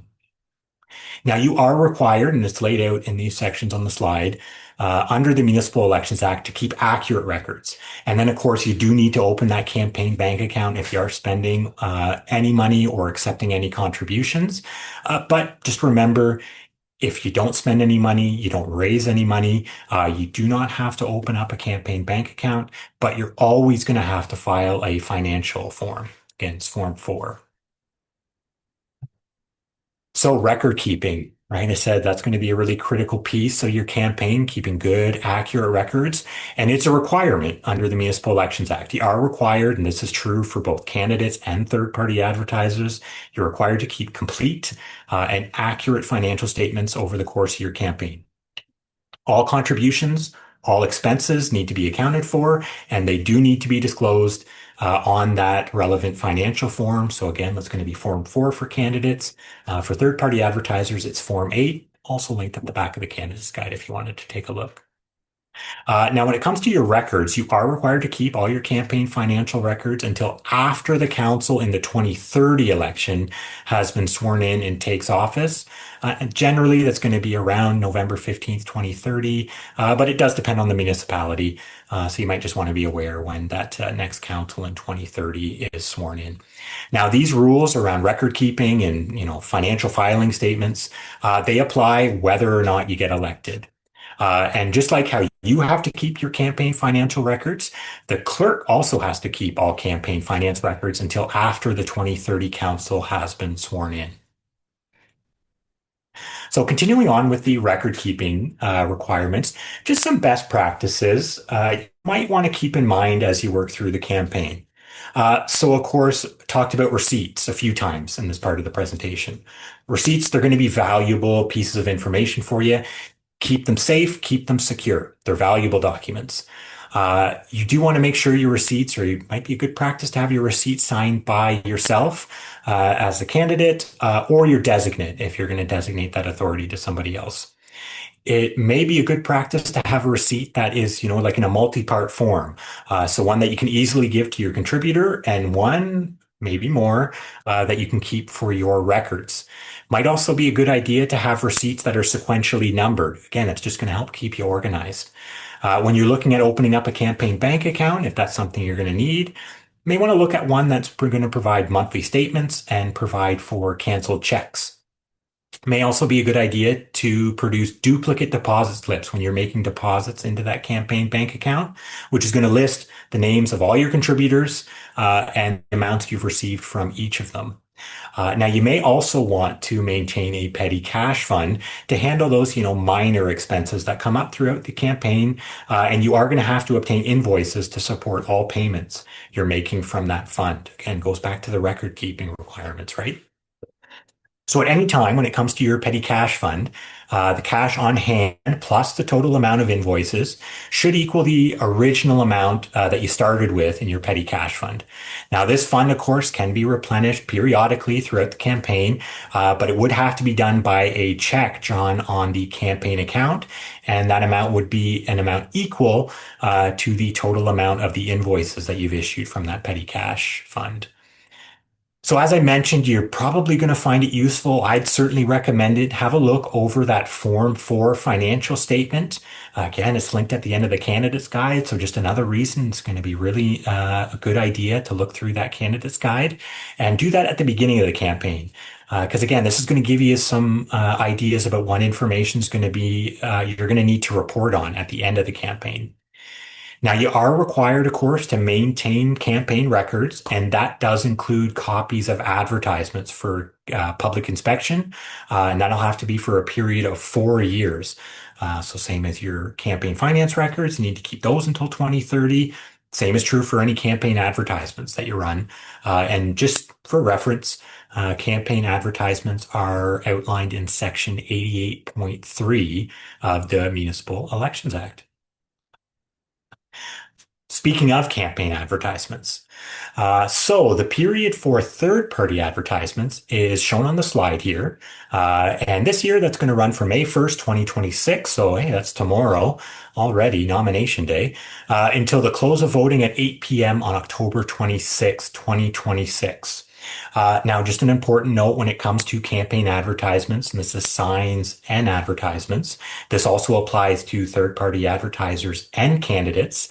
You are required to identify yourself on any signs or campaign advertisements. And then again, just for your reference, you can find those rules around campaign advertisements in Sections 88.3 of the Municipal Elections Act. So, talk briefly about the record keeping requirements, both, of course, the financial record keeping requirements we kind of touched on quite a bit. This slide here is talking about the record keeping requirements for campaign advertisements. And this does apply to both third-party advertisers and candidates. So this is actually, again, right from the Municipal Elections Act. It's kind of dry. It's legislation for you. But I'm just going to read it out really quick because I think it's pretty good information, very critical information that you just want to be aware of. So the Act does say that the broadcaster or publisher of a third party or a candidate advertisement shall is a key piece there. Shall means must in legislation. So there really isn't a choice there. Shall maintain records containing the following information for a period of 4 years after the date the advertisement appears, and shall, again, there's another shall, permit the public to inspect the records during normal business hours. So that information needs to be the name of the candidate or the registered third-party advertiser, the name, business address, and telephone number of the individual who deals with the broadcaster or publisher under the direction of either the candidate or the third-party advertiser, a copy of the advertisement or the means of reproducing it for that inspection, and then finally a statement of the charge that was made for its appearance. With that, the next several slides, going to talk about those financial statements that we've kind of been touching on throughout this section of the presentation. Now, financial statements, these are covered in sections 88.25 of the Municipal Elections Act, which does state that all candidates are required to file a Form 4 financial statement with the clerk, regardless of how much or how little you spent or fundraised. Now, keep this date in mind. This is a really critical date for a candidate. There's a deadline to file your financial statement. It's by Tuesday, March 30th, 2027, before 2 p.m. Not close of business, 2 p.m. on March 30th, 2027. If you think you're not going to be able to meet that deadline, you have to apply to the courts for an extension prior to the March 30th deadline. Can't stress this enough. If you file a nomination form, you have to file a Form 4 financial statement. The form is required even if you withdraw your nomination or if you get acclaimed into your office. Similarly, if there was a third-party advertiser and they registered, they have to complete a Form 8. Now, if after you've submitted, you do notice that there's maybe an error on there, you can resubmit a financial statement to correct any errors, but only up until that financial filing deadline, which again is March 30th, 2027. Now, the clerk is required to make public a report of which candidates did file their financial statements and which did not, if anybody doesn't file a financial statement. Going on though with the financial statements, because again, this is a very important piece. You can file your financial statements at any time after voting day up until that deadline. As soon as you do file your financial statement, that's the end of your campaign. That's kind of the end of the road when it comes to the campaign period. Now, you do note there on the slide, it talks about the voting from voting day up until December 31st, 2026. December 31st, 2026, that's just a reference to the end of the official campaign period. So you can only raise or spend money for a campaign between, your nomination being filed up to December 31st, 2026. However, you do have, again, up until March 30th, 2027 to file that financial statement. Just that December 31st date is just a reference to the campaign period. As I mentioned, filing that financial statement does end the campaign period. And it might be a good idea just to get that in as soon as you can after you're finished your campaign, because it's going to make it easier for any acclamations or if there's a campaign where there just really wasn't any money raised or expenses incurred. Third-party advertisers, similar rules. They can close their campaign and file their financial statements at any time after the close of voting, and then up to either the end of the campaign period, which is December 31st, 2026, or, that farthest deadline, March 30th, 2027. Now, clerks are, again, required to report whether candidates have met their financial filing obligation, and that report will be published on the municipal website or in some other electronic form. Generally, from what we see, it's on the municipal website. This does need to be done by April 30th in the case of the 2026 election. Clerks must also, as soon as possible after April 30th, 2027, make a list of all registered third-party advertisers and indicate whether each filed their required financial statements and auditors' reports in the case of third-party advertisers. Now, similar to the nomination filing forms, clerks can also determine conditions for electronic filing of your financial statements. So that's another thing to check with your clerk to see if there is an electronic filing option for your financial statements. Otherwise, you do have to go into the office to submit it in person. So financial statements, just continuing on with those because they, again, key pieces of information, key documents during your campaign. Now, if you do run a campaign and you have expenses or contributions that exceed $10,000, you do have to appoint an auditor to fill out an auditor's report. The auditor has to be licensed under the Public Accounting Act. So just because, you have a good friend or maybe a family member that's like really good with numbers and you think, well, they could do it. No, they can't. They do need to be a licensed professional and they do need to be licensed under the Public Accounting Act. Now, you also want to note that your campaign financial statements are going to be public documents. So, they are going to be open for inspection to members of the public. So, financial statements. The last slide on financial statements, I promise, however, just want to be really clear. This is a key critical document. So you really want to make sure you're familiar with these rules around financial statements. When it comes to your nomination fee, it is refundable, but only if you file your financial statement on time. Now, there is a 30-day grace period after the deadline where you can file your financial statement. However, if you end up in that filing in that 30-day grace period, you do have to pay a $500 late filing fee, and that's going to be paid to the municipality. And that 30-day grace period is going to end on April 29th, 2027, which is 30 days from the financial statement due date. You'd also lose your nomination fee, of course, when you file late like that. Now, just for anybody that's going to go look through the Municipal Elections Act, you're going to notice in that section, it talks about filing your financial statement on the last Friday in March following a regular election. Now, in 2027, that last Friday in March is actually going to be Good Friday. So it's a holiday. So offices are going to be closed. Then, of course, the next Monday is going to be Easter Monday. Offices are also closed, which is why that date moves to Tuesday, March 30th, 2027. So just a reminder, if you do choose to file within that 30-day grace period, you're going to be subject to a $500 late filing fee, which is going to get paid to the municipality, and you will not get your nomination fee refunded. However, if you did apply and were approved for an extension by the court, as long as you meet the terms of those extensions and file within them, you would still get your nomination fee back and refunded. And then again, just a reminder, if you do notice any errors after you do file your financial statement, you can resubmit a financial statement to correct any errors, but only up until the filing deadline, which again, just a quick reminder, make a note, March 30th, 2027, no later than that. So, last slide in the campaign finance section, just going to talk about those campaign surpluses. We briefly mentioned it right at the beginning of this section. When filing your financial statement, you may notice after you fill everything out, your campaign has a surplus.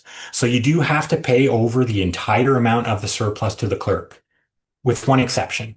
Prior to paying over those surplus funds to the clerk, a candidate is entitled to a refund of any contributions that you yourself, or your spouse, made to the campaign. Not anybody else's contributions, just those self contributions.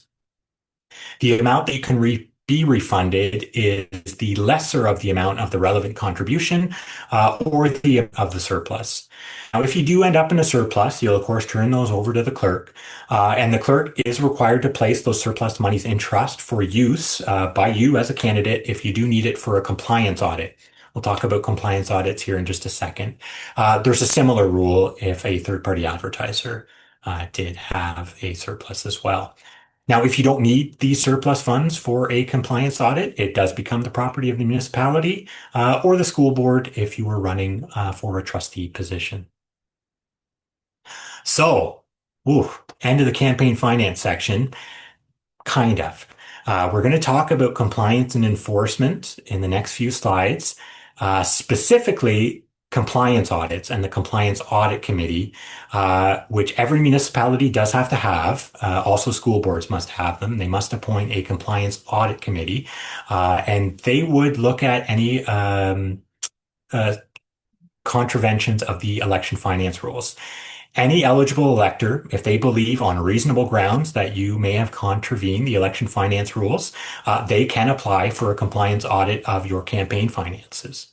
The application must be in writing, and it must set out the reasons why they believe you contravened the rules. An application for a compliance audit must be submitted to the municipal clerk who conducted the election, and it does have to be done within 90 days after the later of the deadline to file the campaign financial statement. So it's going to be 90 days after March 30th, 2027, or 90 days after your extension due date if you were granted an extension. Now, if a compliance audit committee does get an application, they're going to decide, look over it, decide whether to grant or reject the application. And you do have the option to appeal that committee's decision if they do grant the application. And you'd make that appeal to the Superior Court of Justice. And it would have to be done within 15 days after the compliance audit committee makes their decision. Now, if a person either, they can't, they do not want to, or they're not able to apply for a compliance audit, they may decide to commence legal action just kind of on their own accord, which they can do.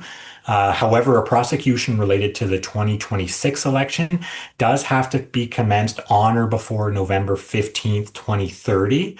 And that's laid out, just for reference, Section 94.2 of the Municipal Elections Act. So what happens though if somebody applies for a compliance audit and it's granted? If the compliance committee does grant the application, it is going to appoint an auditor to conduct a compliance audit of your campaign finances. The auditor is entitled to have access to all of your financial records that are related to your campaign. They're going to go through them, produce a report, and you are entitled to receive that report. The compliance audit committee, once they get that report, they're then going to meet and they're going to, go over it and consider that auditor's report. If the report does conclude that there is an apparent contravention of the Municipal Elections Act, the committee is then going to decide whether or not to commence legal action. Now, the important kind of part about the Compliance Audit Committee is while they can refer it to the courts for legal action, they don't have the authority to set penalties. Only the court can decide if you actually did contravene the act, and if the court finds you do, only the court can determine which penalties may apply. Now, there are 3 contraventions in the Municipal Elections Act where penalties will automatically apply. So those 3 things are laid out here on the slide, and they are if you fail to file your financial statement by the end of that 30-day grace period, or fail to apply for fail to apply for an extension before March 30th, 2027. So again, that's really critical, right, to get those financial statements in on time.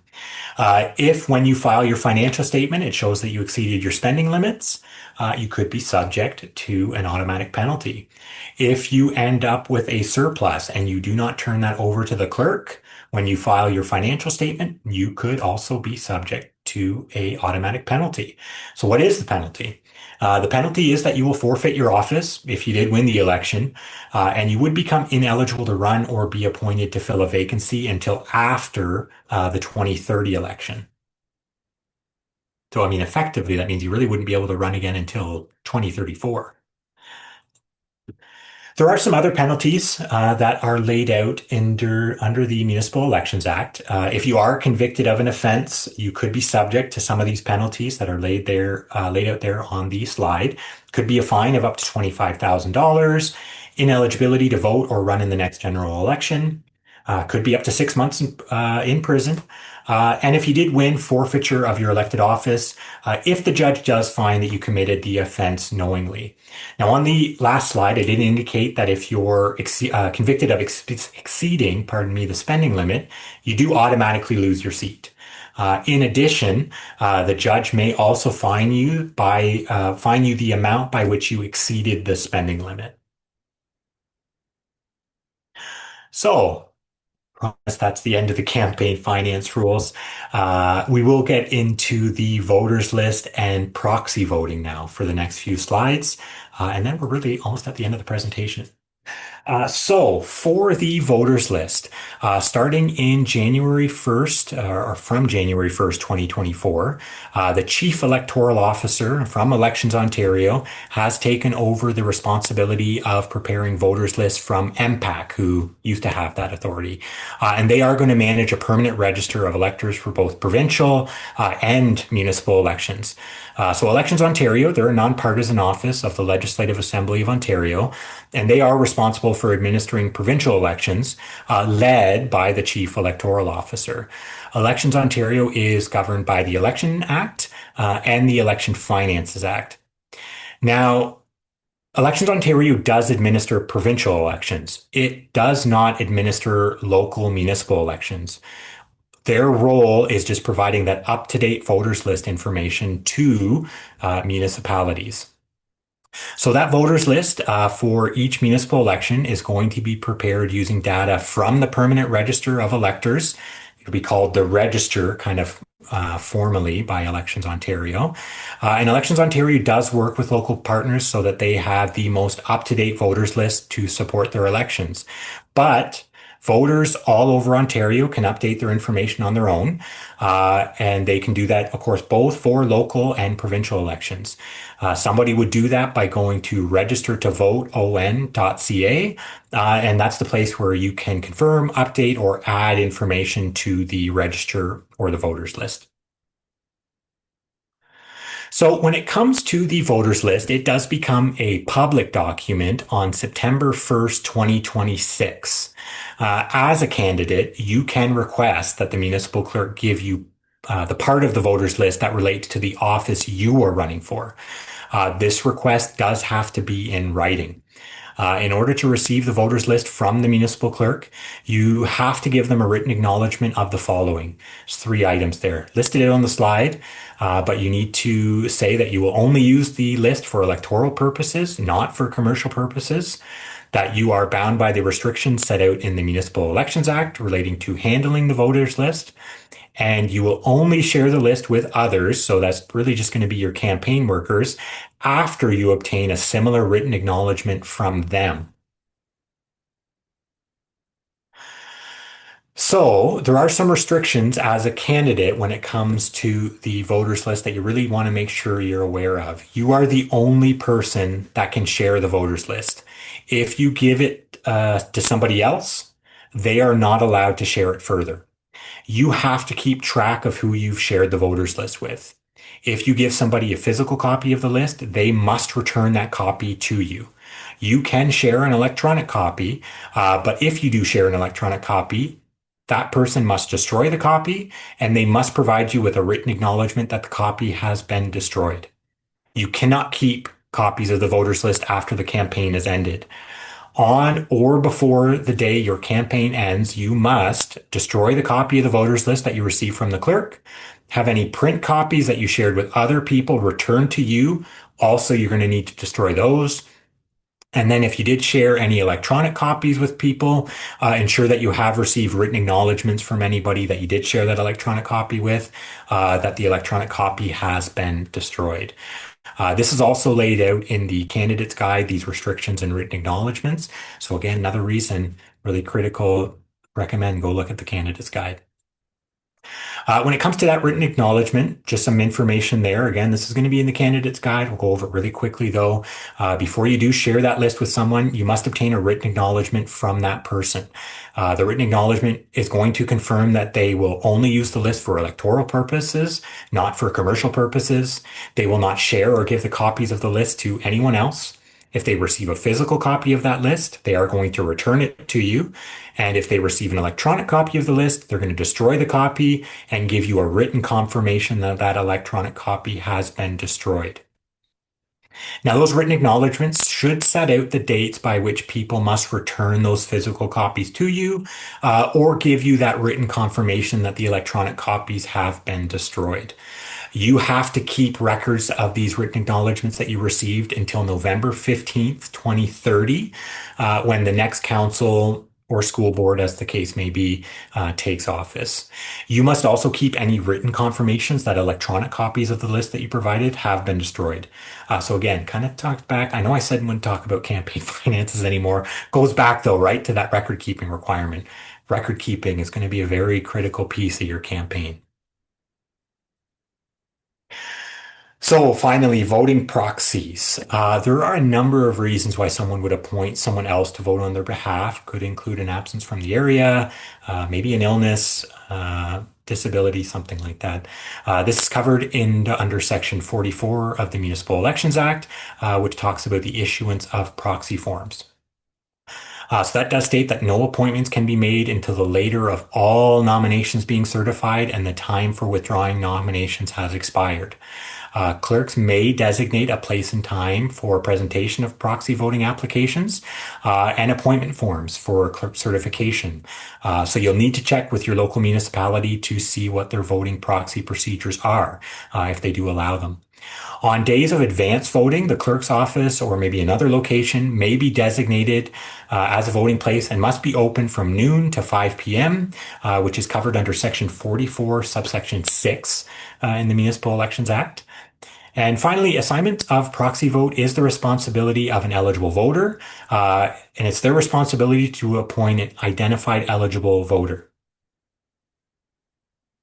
But that does take us to the end of that section. So last section of the presentation here, I am just going to throw it back to Sebastian, who's going to take us through some scrutineers information on recounts, key dates, and then some resources that you're going to want to be aware of. Awesome. Thank you very much, Spencer. So we understand that it's a lot of information and a lot of it is coming at you very quickly. And it's not necessarily the easiest information to understand. So we have shared the presentation with the municipalities. If you do wish to receive a copy of the presentation at the end, please reach out to your municipality to receive it. We will also have some contact information at the end of the presentation as well. But just to quickly touch on the tail end of the presentation here on scrutineers. So only a candidate may appoint scrutineers to represent them during the voting and the counting of votes. Including during a recount. So third-party advertisers cannot appoint scrutineers. In the traditional election where voting takes place at a poll, the DRO is in charge of the activity in the voting place, and they may ask the scrutineer to leave if they believe the scrutineer is not complying with the legislation. And this is covered under Section 48 of the MEA, where in a voting place, no person shall attempt directly or indirectly to influence how the elector votes. So candidates and scrutineers should respect that the DRO must ensure fairness, access, privacy, and security of the vote. Just as a useful tip, check with your clerk to see if a list of scrutineer rights is being given to election staff at the poll. If so, use that list or prepare your own to give each of your scrutineers so they can learn their rights as well. So these rights, again, they are spelled out in the Municipal Elections Act, specifically Section 47. And there are no age restrictions to scrutineers. And in terms of recounts, so a recount is automatic if the vote is tied, and councils have the option of establishing policies prior to the election that also allow for an automatic recount. Council still retains the option to pass a resolution for a recount within 30 days after the clerk has declared the results of the election. And an eligible elector can apply to the courts for a recount within 30 days of the clerk's declaration of the results. And we'll move into some key dates here. I know we've spoke about them numerous times throughout the presentation, but this kind of gives you a quick overview of the key dates that we have. So of course, voting day on Monday, October 26th, between 10 a.m. to 8 p.m. And the campaign period runs from the date the nomination is submitted, of course, up until December 31st. The campaign period begins on the date that the registration is certified until December 31st. And the deadline for filing of the campaign financial statement in the clerk's office is Tuesday, March 30th, 2026, no later than 2 p.m. So all candidates and third-party advertisers must file the statement, regardless of how much they spent or received in contributions. And my apologies, I believe I said 2026, but that would be March 30th, 2027. So next on the screen here are those resources that I was speaking to at the beginning of the presentation and really throughout. So again, it is very important that you familiarize yourself with the Municipal Elections Act, the Municipal Act, the Municipal Conflict of Interest Act, as well as the voters' guides, the candidates' guides, because again, we are not lawyers. We aren't able to provide legal advice. What I say to you will definitely not hold up in a court of law. However, we do have resources available for you to help with this. So the first link is going to take you to the eLaws website, again, where you'll find all provincial legislation, which is available online, including the associated regulations.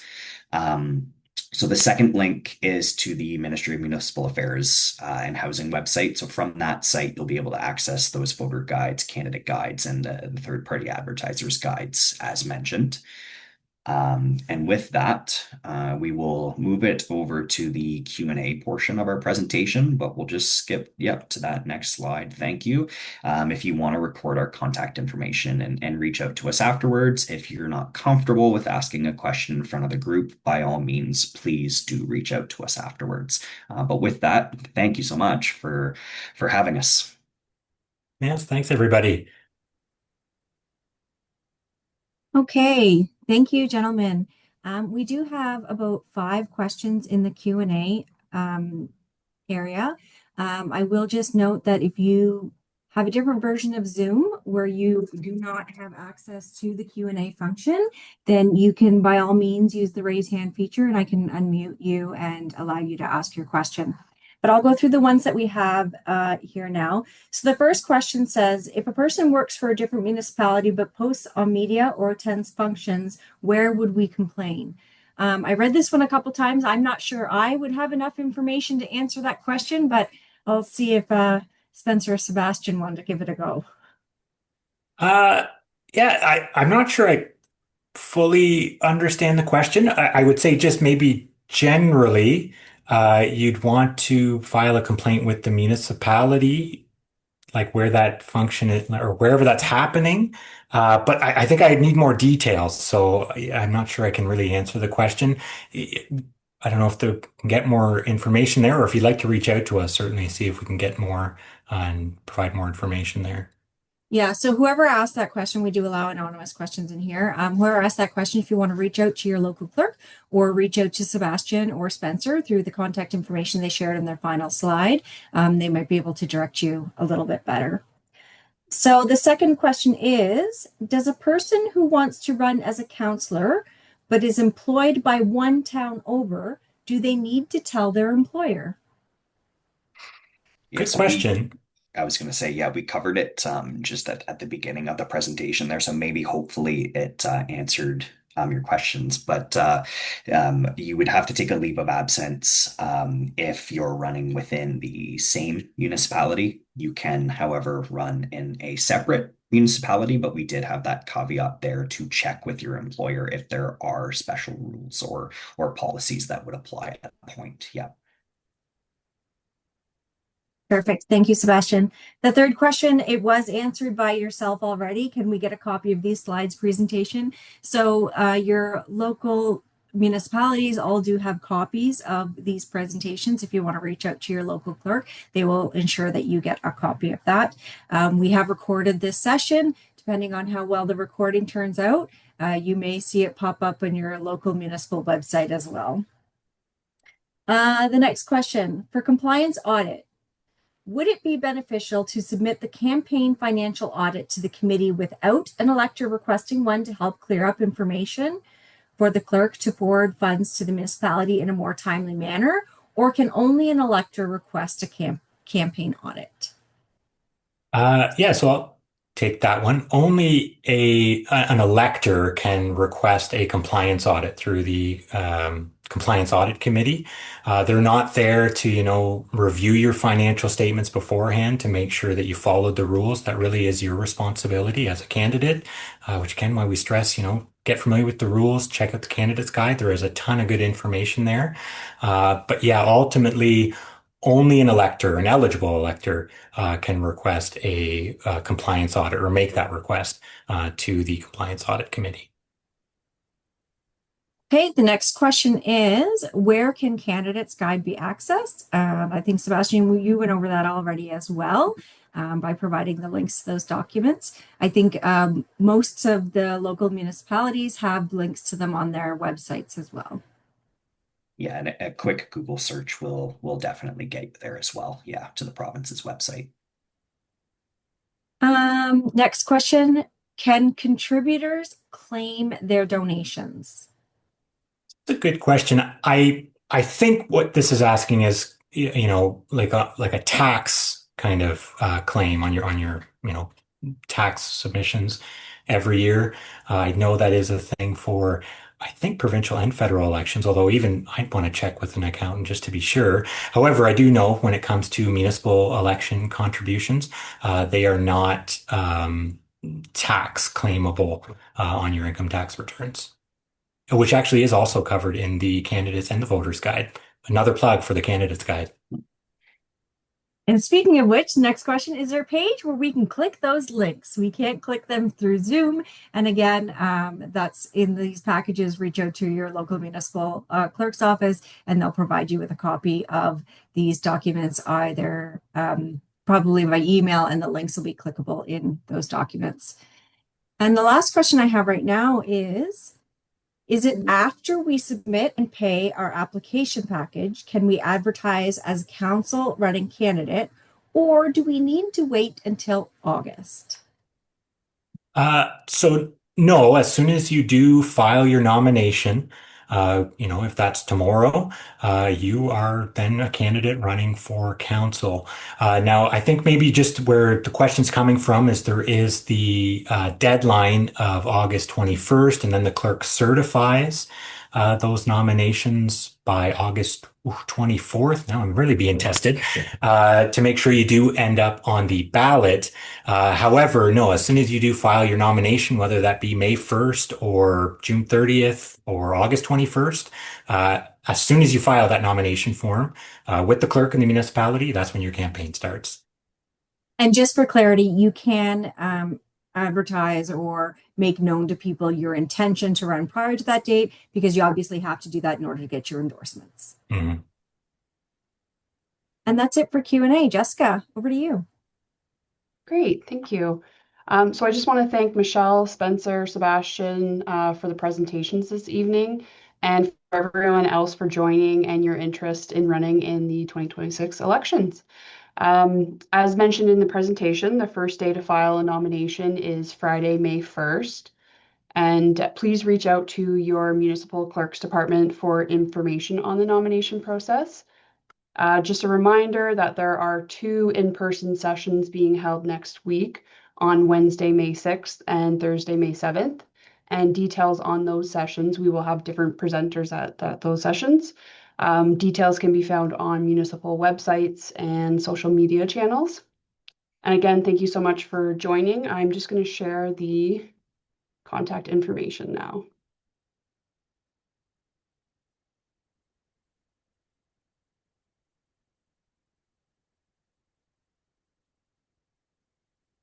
Okay, so here's the contact information for all the different clerks departments. So we have the Town of Grand Valley, Township of East Garifraxa, Township of Amaranth, Town of Orangeville, Town of Shelburne, Township of Mulmer, Town of Mono, and the Township of Melanchthon.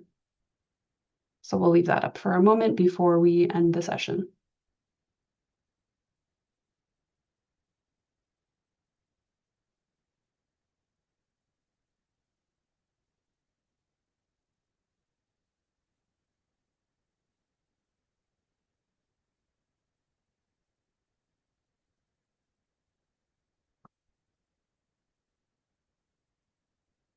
Okay, I think that's it for this evening. Again, thank you so much for joining us. Thanks, everyone. Have a great night. Thank you. Bye.